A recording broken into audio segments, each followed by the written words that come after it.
Good morning, students.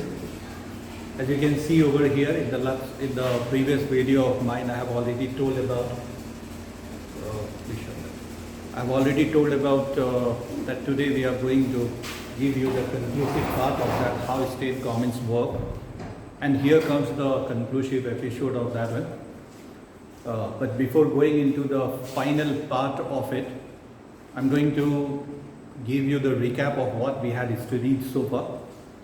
We talked about, by giving the example of Jharkhand, I have already talked about one thing, that what is, and first of all, how is the government formed at the state level.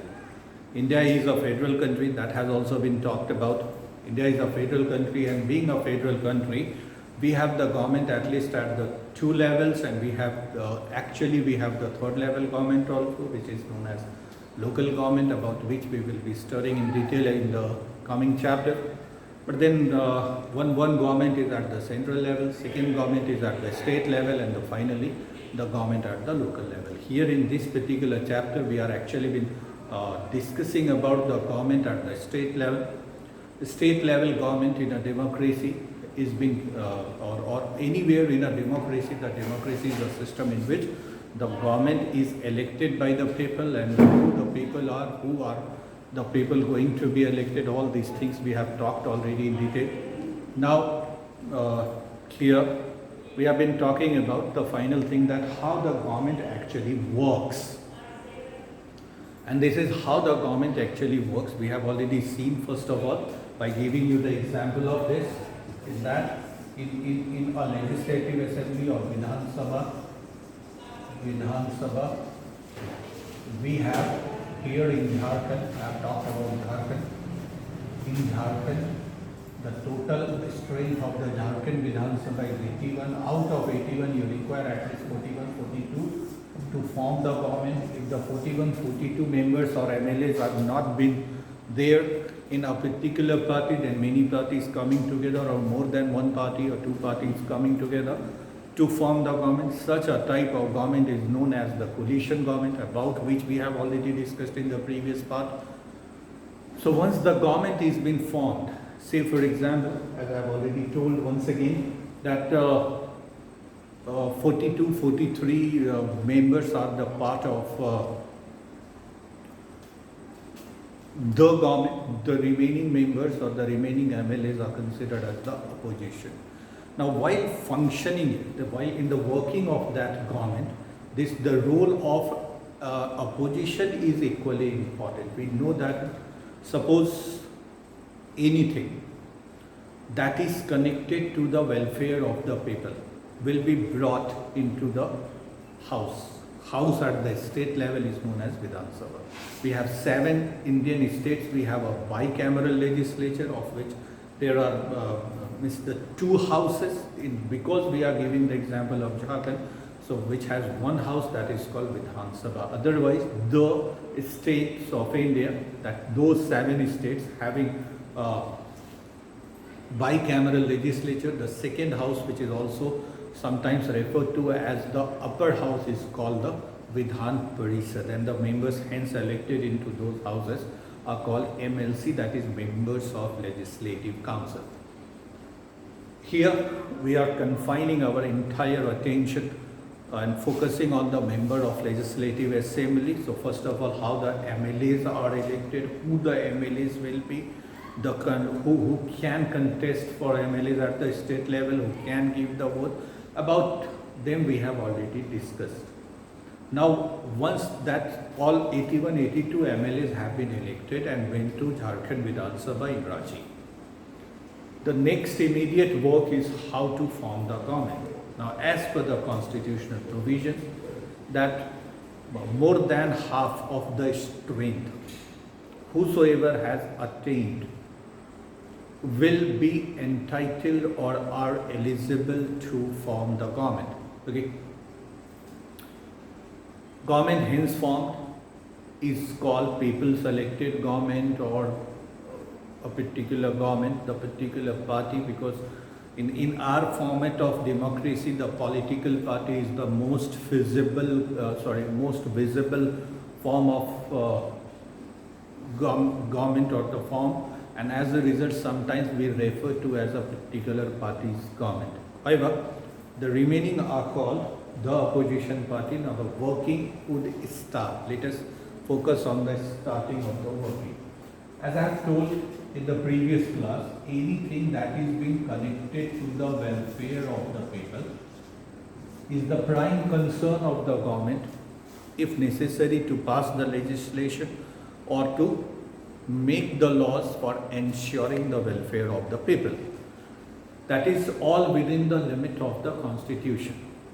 Now, if you see that the end part of the previous video, that is the previous part, the second part, you will be finding over there that I have talked about the different people have different ideas regarding the welfare of themselves are concerned. Sometimes welfare for one is not the welfare for others. The development for one is not the development or progress for others. It may be at times even disastrous also.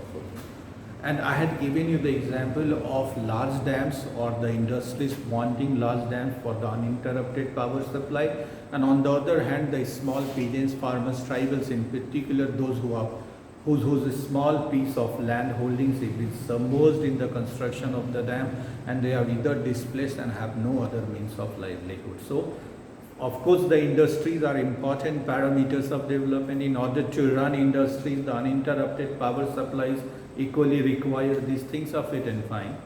But sometimes what happens, it is from the government viewpoint. If you could see, you can find it over there, is what that government for the government, it is the farmer or the tribals also, who is also the citizen of India, and is the responsibility of the government, as well as the industrialist also is the responsibility of the government, because overall welfare is required. And in order to ensure the progress and development, one thing is for sure, that we require the income. Income is considered as the most important aspect of development.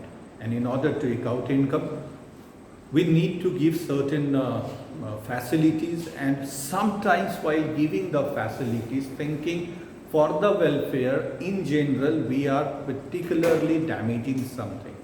Now the damage, the portion or the section whose problem cannot be addressed at the particular point of time. Suppose I am a government here representing the government and thinking about the welfare of the industrialists, which in my opinion is the need of the hour, because larger the industries, more the scope for the development in the locality. Now if the locality will be developed, the region will be developed or industrialized, then many people would be, the local people would be getting the jobs, and once getting the jobs, they would earn the livelihood for themselves, and hence the welfare of theirs, which are different aspects of the welfare are there, education, health and everything. In order to get all these things, you need some income, and income has been coming out of the occupation, the jobs that can be created. So by opening up the industries, or by supporting in the, or giving support in opening up of the industries in the locality, the government shows its very serious concern for the development of the people in that locality. But as we know and as we say, that one cannot please everyone at the same time. Okay, and if in order to construct industries, suppose we have to acquire the land of the local people. The local people land is the particular local people has a very small piece of land, which has been, okay, the compensation given, but the displacement is always on the card, and the house and the land for a local common people, anybody for that matter, is an emotional issue also. Okay, commercial viewpoint, you have compensated for by giving the money or etc. But if you have been telling it on card, I may tell that, okay, we will be rehabilitate them, but then rehabilitation in immediate future is not possible. Even if I am serious, means the government is serious, that rehabilitation would take some time. Okay, that some time may be the years. Meanwhile, where would that tribal or the people displaced go? So these are they would suffer, and we have seen many encroachments and displacements in which the common general people, daily wage workers who are anyhow managing their livelihood have been suffering a great deal. Now their proportion is also very big. They have also contributed in the making of a democratic government. So their complaint and their requirement is also the concern of the government. But then as they say that you cannot swim and sink together. Either at a time you are swimming or a time you are sinking. If two opposite notions are there, if the conflicting notions are there, so for development is concerned, even if the sincere government cannot address the two opposite dimensions or parameters at the same time, and those who have been left over will be caught by the opposition, and that is how the working takes place. You see sometimes in your book also there are given example of MLA 1 to MLA 6. And this MLA 6 is perhaps the representative of the government or the minister. How it is working and why is the role of opposition important, I'm trying to throw light on that one. Now, House assembled, the government formed, the session of the assembly started. Okay, constitutionally it is bounding, or it is rather binding, not bounding. It is binding that at least twice a year the session of the parliament or the assembly has to take place. We have the tradition of having the 3 sessions in a year, which is named or called popularly as the monsoon session of the assembly or parliament there at the central level, the summer session and the winter session. Okay, provision in the constitution is there that at least there has to be 2 sessions at the 6 months interval. Traditionally we have 3 sessions. Why sessions are necessary? Sessions you may call it that the meetings of the elected representative in the assembly, unless they don't assemble, how could they take the decisions? And how the decisions are being taken is another different chapter altogether. That how is laws passed in an assembly or in the parliament, we will be discussing in the next chapter. But here is that suppose we have assembled here for the purpose of the basic definition only, we are sticking our definition or confining our focus on to, is that democracy is a form of government by the people and for the people. Now we have been trying to focus on for the people. By the people we had seen how the government is formed by the people. Now for the people is that for the people means the welfare of the people, the progress and development of the people. With this very intention and the aim, they had given their votes to elect the present government. Now who will raise? Suppose the people of Godda is been desiring something, deserving something, requiring something and suffering on account of something. Who will take the final decision in order to solve these problems or fulfill the desires or whatever the issues are there, to redress the issues or address the issue? Of course the government, the person in charge, and person in charge at the state level is actually the state government. Now first thing, who would take your request or requirement to the government? Where is government meeting now? They are meeting in the assembly in the form of monsoon session, summer session or winter session. Fine. Suppose presently that winter session has started.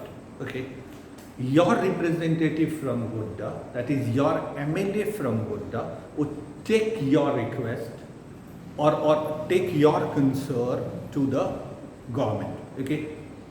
Even if the person is belonging to the government, the part of the government, or is in opposition, it is the responsibility of your MLAs to represent you, and representing you means what?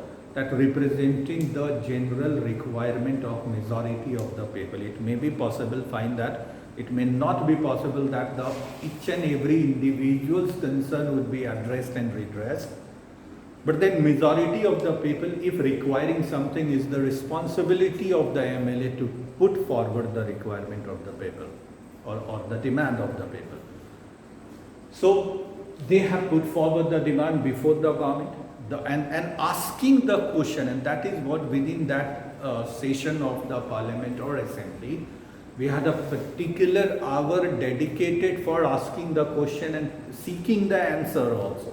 That is, though the fixed everything, but then they would be asking the question, and who would be asking the question? The members of that legislative assembly asking the question from whom? The person in charge. And the person in charge is actually the minister related to that concerned department. If the question, first of all, it will be selected and decided that, okay, the particular question is actually for the particular department. For example, in your book given, one question has been raised by MLA 1 about the outbreak of diarrhea in his constituency. Now, and the people suffering badly. So this particular question, if somebody has raising this question, it means that is a concern of the medical or the health department. So health minister is likely to give the explanation. What that one? So health minister is the part of that council of minister. Go back to the previous video, you will be getting what is council of minister, who is chief minister, that entire functionary of the government I had tried to throw light upon. Okay. So here also, so first MLA 1 had asked the question that you please tell me that in my area this much the diarrhea related death or the people have been suffering from this epidemic, what is the government doing? And there is nothing else. In the hospital there is no bed, the number of doctors is very minimal, and the people attending, the related people attending there are either not performing their responsibility properly or escaping from doing their duties. Okay, so he charged of the dereliction of the duty also, as well as the responsibility and accountability on the health minister to give the explanation or tell me that what is the government doing for the people of my locality, for their protection, for their safety. Now somebody has also raised, because you see more or less the connected question, we know that one, diarrhea is a waterborne disease. Okay, then there is the another one, the MLA 2 has raised the question that in my area the water tanker has also not been reaching on we are suffering from the water scarcity, plus we have been the victim, the people in my area is the victim of consuming the contaminated water, and contaminated water consumption is also the main root cause. It is always said that the prevention is better than cure. Once you have been getting affected with something and then you have been seeking for the solution and remedies, fine. If the remedy is available, you need to take it out.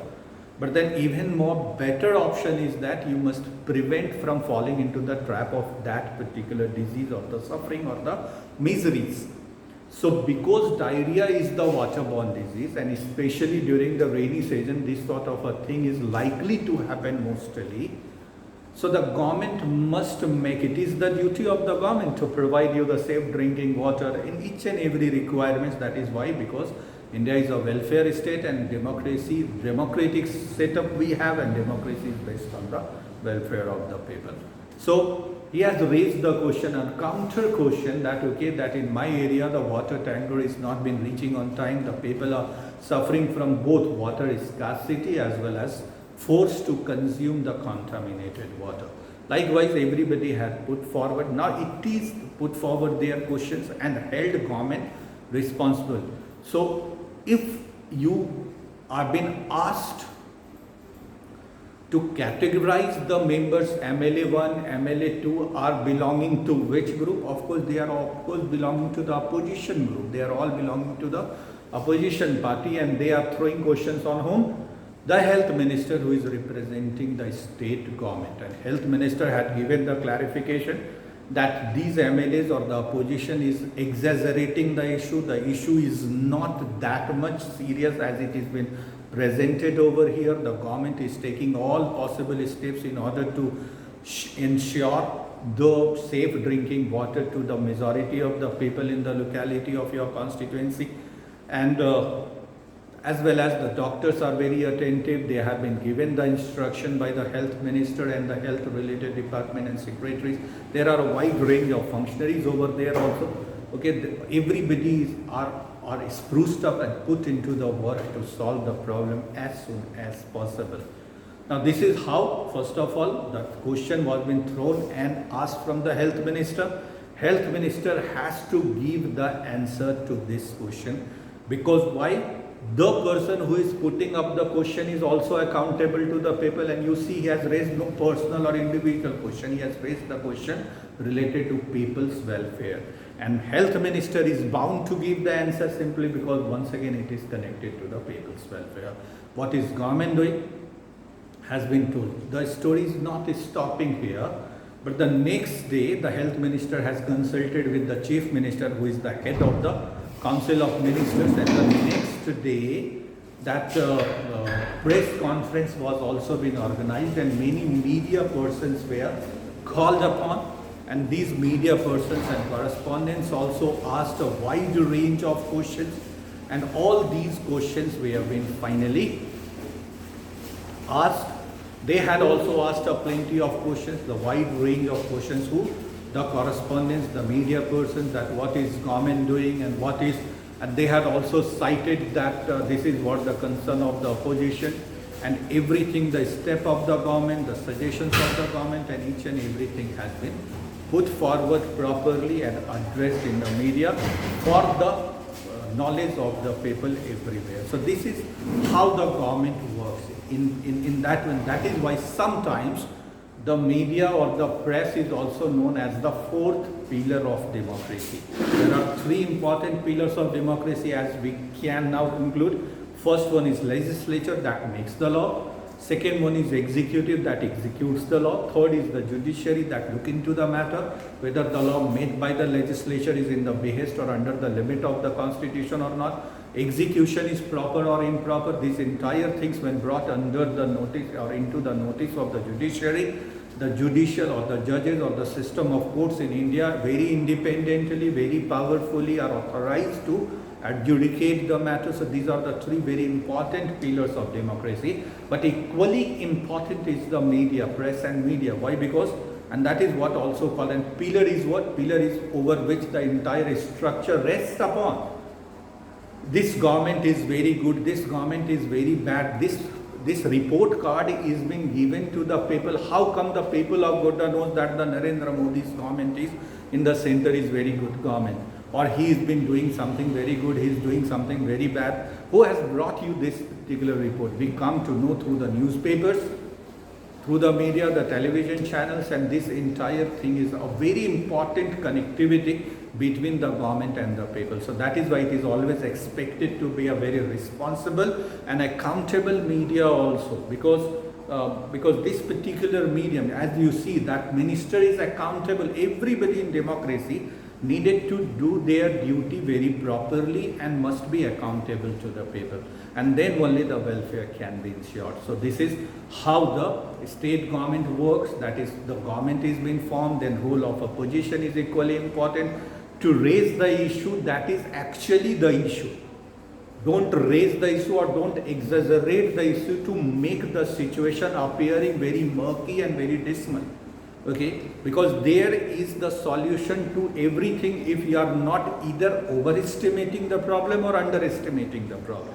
Okay, if you are addressing the problem properly, then the redressal is always there available within the problem itself. Okay, what is required is the appraisal properly. What is required is the sincere approach to redress the problem, and what is required is the very competent, experienced and submitted, committed functionary to do that. And that is what in a democracy we have a channel of doing this one, and I think you would have all understood this one properly.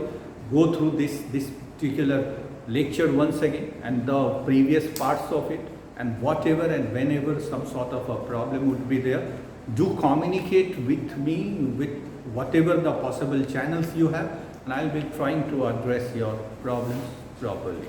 Till then, I'm coming with the next chapter of yours. Take very good care of yourself. This is Have a very nice day, friends. Sandeep sir, from Sandeep sir to all of you, take very good care. Bye.